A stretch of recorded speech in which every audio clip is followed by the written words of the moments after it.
En el mes de la mujer tenemos actividades para las miles de cordobesas que todos los días hacen historia en Córdoba. Durante todo marzo vamos a estar compartiendo actividades culturales, de salud, deportivas, conmemorativas y muchas cosas más. Porque lo estamos haciendo, porque en Córdoba las mujeres somos protagonistas. Sé parte vos también. Consultá la grilla completa del mes de la mujer en cba.gov.ar. Gobierno de la provincia de Córdoba. Hacemos. Estás en 102.9 Gospel FM Gospel. GPS de Noticias, segunda edición. Seguinos en las redes sociales como GPS de Noticias, porque necesitamos estar informados. GPS de Noticias. Ahora, en GPS de Noticias, la entrevista.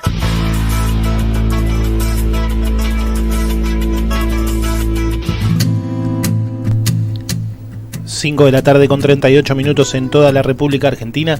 Científicos de Exactas han logrado revertir los efectos adversos de la diabetes con estudios en ratas. Nosotros estamos en comunicación en este momento con el doctor César Canali para poder dialogar sobre este tema. Buenas tardes, César, ¿cómo estás? Nahuel y Delfina te saludan. Hola, buenas tardes, Nahuel. Antes que nada, César, te queríamos agradecer por otorgarnos esta comunicación con GPS de Noticias y también poder consultarte cómo se llegó a este descubrimiento. Bueno, antes que nada también te quiero agradecer por la invitación. La verdad que los científicos a veces estamos un poquito ocultos en las noticias. Esto pasó a ser noticia porque, bueno, se trata de una enfermedad lamentablemente bastante común, que es la diabetes, ¿no es cierto? Uh-huh. Y antes de empezar a ir concretamente al tema en cuestión, es importante aclarar qué tipo de cosas hacemos nosotros con nuestro laboratorio, digamos. Nosotros trabajamos en lo que llamamos ciencia básica, que es un tipo de ciencia que es la ciencia primaria, digamos, la primera frontera. Nosotros lo que hacemos es estudiar en sí cómo funciona una célula y todos los mecanismos integrados, y de esa manera descubrimos los mecanismos básicos, digamos, que tiene la célula, ¿cierto? En general, no es algo específico para la diabetes. Y en ese estudio, digamos, principalmente nosotros tenemos 4 líneas de investigación y estudiamos básicamente lo que se llamamos el citoesqueleto de la célula, es decir, cómo la célula está ordenada adentro, digamos, de alguna manera, ¿no es cierto? Como una casa, uno dice, bueno, acá está la cocina, acá está el baño. Bueno, nosotros lo que estudiamos es eso, cómo es el citoesqueleto, que sería lo que tiene adentro de la célula. Y en ese estudio, por allá por el año 2012, trabajando con una levadura, es decir, que no es ni siquiera una célula humana, ni siquiera un mamífero, ¿no es cierto? Uh-huh. Por allá por el 2012 encontramos que había una unión, digamos, entre 2 proteínas, y que una de ellas era muy importante justamente en la diabetes. Y ahí es que estudiamos este efecto raro, porque, bueno, no era conocido en el mundo. Y ahí descubrimos que ese mismo sistema que estaba en las levaduras también estaba en células de mamíferos. El modelo nuestro, por supuesto, que usa todo el mundo, son las ratas. Uh-huh. Y lo que encontramos que estas 2 proteínas, al interaccionar y unas pequeñas modificaciones más, producen un metabolito muy importante en la diabetes, que es el sorbitol. El sorbitol es un alcohol, es un polialcohol. Imagínense que el alcohol que tiene el vino, por ejemplo, sí, es un solo alcohol. Este es un polialcohol porque son 6 puntos. Y eso produce una gran deshidratación. Los alcoholes lo que hacen es tomar el agua que tiene el medio y deshidratan, ¿no? Por lo tanto, puede llevar a la célula a la muerte. Entonces, cuando hay mucho sorbitol dentro de una célula, se produce la muerte. Y justamente los diabéticos tienen la producción de un alto contenido de sorbitol y no se sabía por qué. Bueno, nosotros lo que descubrimos fue cómo es ese mecanismo básico de producción de sorbitol cuando la concentración de glucosa es alta fuera de la célula, ¿no es cierto? Que es el caso de los diabéticos, que tienen mucha cantidad de glucosa en sangre. Y ese mecanismo básico ahora permite controlar cómo podemos controlar la producción de sorbitol. Conociendo el mecanismo, yo ahora lo puedo bloquear de manera tal que no produzco sorbitol. Al no producir sorbitol, después eso se expresa como una menor consecuencia en lo que puede producir la enfermedad que es la diabetes, ¿no es cierto? Por ejemplo, no se produce la catarata diabética, no se producen los problemas renales, los problemas del tipo nervioso en general se atenúan totalmente. Entonces lo que encontramos nosotros es a su vez después, digamos, de haber descubierto el mecanismo, cómo bloquear ese mecanismo. Entonces encontramos una serie de compuestos muy muy sencillos que son capaces y muy específicos que bloquean esta interacción entre estas dos proteínas de manera tal que no se produzca sorbitol. Son como antisorbitantes, digamos, eso es lo novedoso, ¿no es cierto? Normalmente los diabéticos lo que intentan hacer es subir el nivel de insulina para que se consuma la glucosa o utilizar antiglucemiantes, es decir, que la glucosa no entre al cuerpo. En este caso, por más que entre, no habría problema porque con estos compuestos digamos, eliminaría el problema de producir sorbitol. No solo eso, sino que además descubrimos que como no produce sorbitol, toda la glucosa extra va a la orina, se despide por la orina, es decir, que no solo serían un mecanismo antisorbitante, sino que además sería antiglucemiante. Esa sería un poco la idea, ¿no? ¿Podemos decir que de esta manera se evitaría los diabéticos insulino dependientes? No. A ver, hay una cosa que clara hay dos tipos de diabetes, ¿no? Uno es el tipo 1 que no produce insulina. Y el otro, el tipo 2, que produce insulina pero no funciona bien, ¿no es cierto? Sí. Para el tipo 1, sí o sí, hay que inyectarse insulina. Y para el tipo 2, uno puede utilizar los antiglucemiantes. El problema es que el daño celular se produce en aquellas células que no necesitan insulina. Nosotros tenemos en nuestro organismo dos tipos de células, las que son insulino dependientes y las que no son insulino dependientes. Insulino dependiente, ¿para qué? Para el consumo de glucosa. Entonces, al no haber insulina, aquellas células que necesitan insulina para incorporar la glucosa no la pueden incorporar, por lo tanto la concentración de glucosa en la sangre sube. Y esa gran cantidad de glucosa disponible la utilizan las otras células que no son independientes, justamente la del sistema nervioso. Y ahí es donde produce el daño. Se produce el daño en las células que no necesitan insulina. Entonces, en este caso, lo que haríamos es evitar ese daño. Es decir, los efectos crónicos que produce la diabetes no es tanto por la célula que necesita insulina, sino por la que no necesita, porque ahora, como hay tanta disponible, le hace daño. Entonces, lo que evitaríamos es ese daño. ¿No es cierto? Que, por ejemplo, otra cosa que vimos es que aquellas ratas diabéticas que son tratadas con estos compuestos viven el doble. Eso significa que le aumentamos también la esperanza de vida. ¿Está bien? Que siempre para los diabéticos son menos años. Buenas tardes, César. Delfina lo saluda. Le quería consultar, ¿hay posibilidad de desarrollar esto en humanos a partir de algún medicamento? Sí, bueno, el tema es el siguiente. Una vez que uno conoce el mecanismo, hay que pensar esto para que tengamos una idea un poquito de la dimensión de la cuestión. El mecanismo por el cual se produció el sorbitol se estudia hace 60 años. Y inclusive hay empresas multinacionales que han sacado medicamentos para inhibir la producción de sorbitol. Pero no ha dado resultado porque bueno, es bastante complejo en el sentido de que aquellas proteínas que participan en la producción de sorbitol también participan en otras funciones de la célula que son indispensables. Entonces, si yo les inhibo totalmente, tengo otros problemas, ¿cierto? Entonces, lo que estamos inhibiendo nosotros es el mecanismo para el sorbitol que se produce de más. ¿Está bien? Bien. Entonces, ante el conocimiento básico de ese mecanismo, bueno, ahora hay que ver, ¿sí?, si este mecanismo está presente en el humano. Evidentemente que sí. ¿Por qué? Bueno, porque tenemos algunas pruebas. Nosotros no podemos trabajar con los humanos porque tenemos que tener ciertos permisos especiales, pero sí podemos trabajar con sangre humana. Entonces hemos visto cosas en los glóbulos rojos que hay semejantes con los ratos. ¿Cómo sigue esto? Bueno, ahora se hacen lo que se llaman estudios preclínicos. ¿Qué significa eso? Bueno, se toman los mismos experimentos que hicimos nosotros y se estudian si aquellos compuestos que nosotros vemos que previenen los efectos crónicos de la diabetes, que son muy sencillos. Estamos hablando de aminoácidos, cosas que en química que son cosas muy simples, no es nada complejo. Si no hacen otro daño, o sea, que cure, pero a su vez que no haga otro daño a las dosis que lo estamos nosotros utilizando.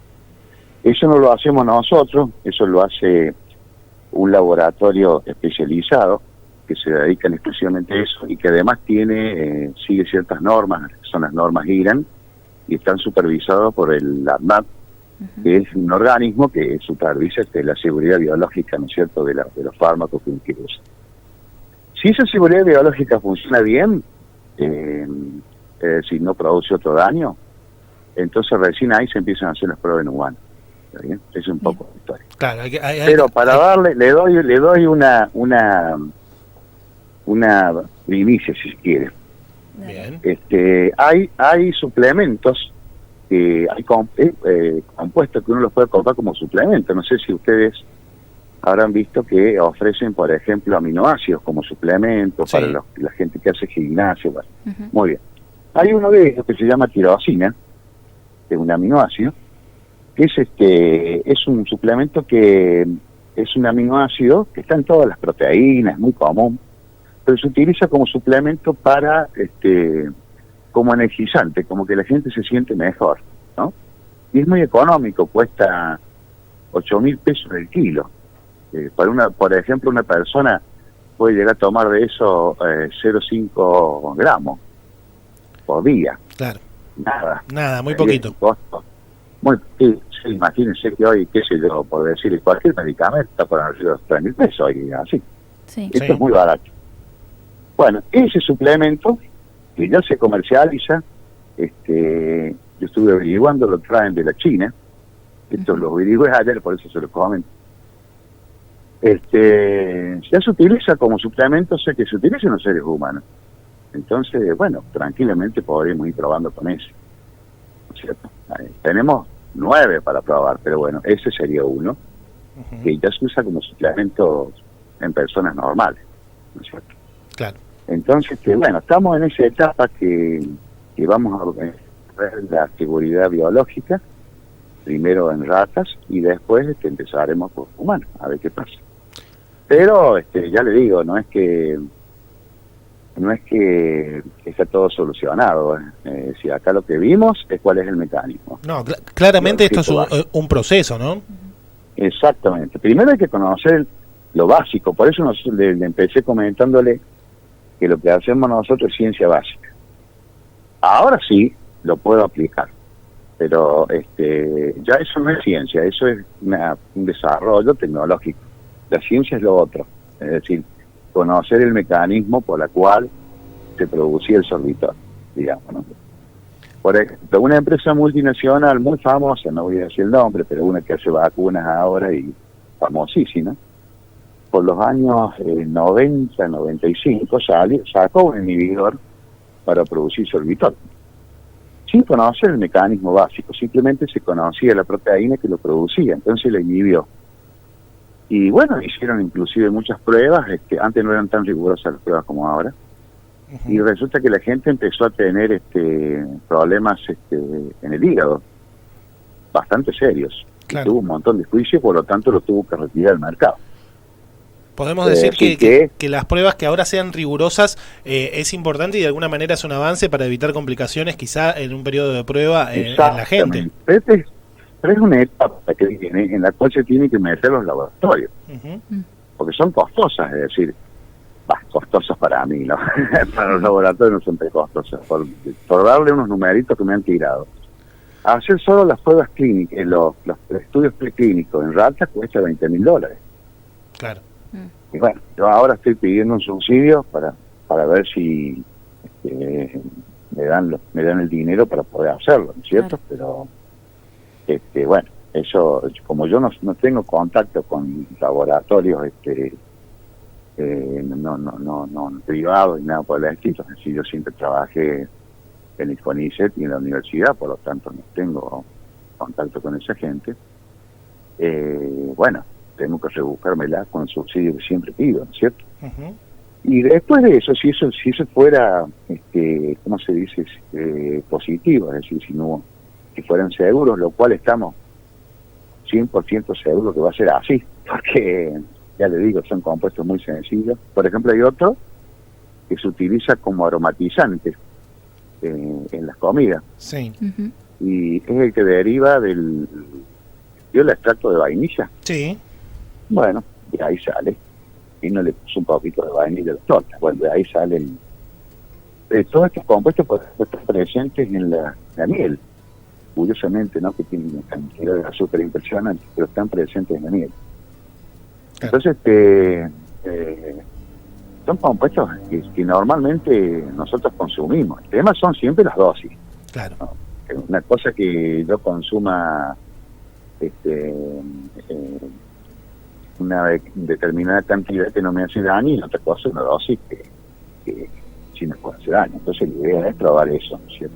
Bueno, pasan esos $20.000, después empiezan los humanos, y en los humanos hay que pensar más o menos en una primera fase con 20 personas. Uh-huh. Y cada una tiene un costo más o menos de $10.000. Es complicado. Es difícil llevarlo adelante. Claro, por eso ya se necesita la participación de los laboratorios patrocinantes y ese tipo de... Yo lo hago todo a pulmón. A ver, nosotros somos un grupo que yo trabajo en esto desde el año 2000, 22 años. No en este tema exclusivamente, sino en el citoesqueleto. Y siempre es un trabajo a pulmón, ¿no es cierto? Pero esta etapa que viene es más dinero que ideas, eso quiero decir. Las ideas, bueno, ya están desarrolladas. Ahora falta el dinero para probar si esto realmente es bueno o es malo. Ahora, yo entiendo que si una empresa multinacional intentó esto hace 20 años, debe ser importante desde el punto de vista económico, ¿no es cierto? Pero bueno, vamos a ver si alguien se acerca y se asocia, ¿no es cierto? César, te queríamos agradecer por esta comunicación que nos otorgaste y por toda la información también que nos brindaste, que es tan importante y que en muchas ocasiones se termina pasando de largo en cuanto a la ciencia y a estos avances. Seguramente te vamos a estar convocando un poquito más adelante para ver cómo continúa todo este trabajo y toda esta investigación, ¿no? De cara a una enfermedad tan importante en la Argentina y en el mundo como lo es la diabetes. Sí, te vas a enterar. Mira, para darte números ahora de enfermos, qué interesante saber eso. El 15% de la población argentina tiene diabetes, es decir, que estamos hablando de 6 millones de personas. El 22% de la población hindú tiene diabetes. Imagínate las personas. Sí. El 15% de la población china tiene diabetes. Así que por eso tiene tanta trascendencia, ¿no? Sí, sin duda. Esto salió a la luz, nosotros lo publicamos, por supuesto, tenemos todo publicado en revistas científicas internacionales. Hay 3 trabajos publicados, son revistas que tienen alto impacto, o sea, que tienen, cuando vos mandás los trabajos tenés por lo menos 3 referís que te van indicando el trabajo, es decir, que no es una cosa que simplemente lo hicimos y me tiene que creer a mí, no, hay atrás todo un trasfondo, digamos, de gente que lo ha leído, lo ha visto y lo ha analizado, y si te lo publica o no te lo publica depende de ellos, no de mí. O sea, que tiene un trasfondo internacional importante. Lo que pasa es que muchas veces hay una cuestión muy complicada con los laboratorios, y que es la siguiente: ellos venden sus medicamentos que tienen. ¿Por qué van a desarrollar uno nuevo si el que venden le funciona? ¿Me explico lo que digo? Tiene que ver con un negocio más bien farmacológico. Exactamente. Entonces es difícil a veces, y tiene razón, porque digamos las farmacéuticas tienen que vivir, tienen su estructura, ¿no es cierto? Uh-huh. Pero bueno, yo voy a insistir todo lo que más pueda, porque bueno, me parece que es muy interesante, ¿no? Muy nuestro, y bueno, lo queremos implementar, digamos, por decirlo de alguna manera. Por supuesto que sí, César, y te convocaremos nuevamente más adelante para ver cómo continúa esta temática y esta investigación. Te dejamos un gran saludo. Bueno, igualmente, y muchísimas gracias por difundir estas cosas. Buenas tardes.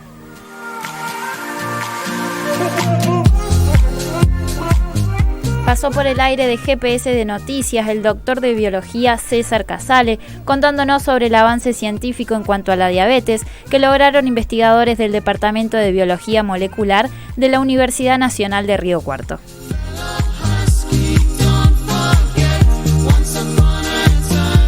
Esto es GPS de Noticias, segunda edición, 102.9.